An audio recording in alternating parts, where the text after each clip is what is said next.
I wanted to do a video on NPD and how people with NPD can kind of be a challenge for me, although they're often very compatible with me, whether it's like a setting, like a professional setting, sometimes, I don't know, setting that has to do with goals, meeting goals together, and so on.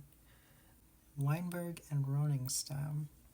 This is from 2022. Narcissistic Personality Disorder, Progress in Understanding and Treatment.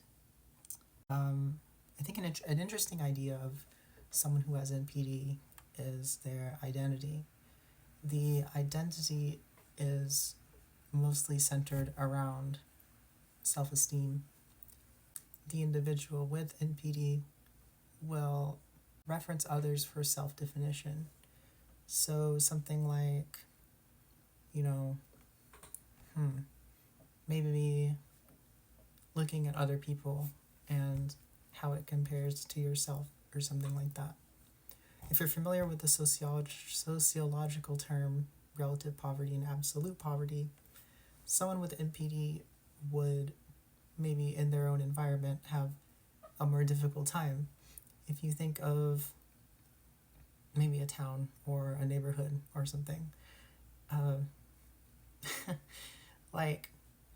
America isn't NPD, but there is it's sort of like narcissism is utilized. It's fostered to help sell things and keep different companies, enterprises, or whatever doing well. So, you could live in an upper middle class neighborhood, and maybe you're like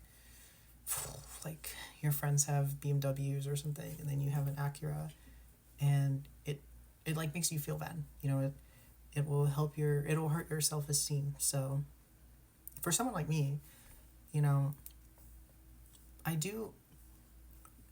just don't particularly. It's more complicated than that, because I can just go to a different town over and then see how my car compares or whatever, or something.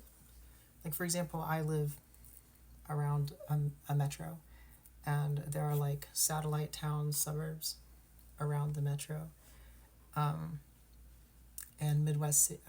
So one of the cities is more working class and military, and then the city I like the least it actually used to be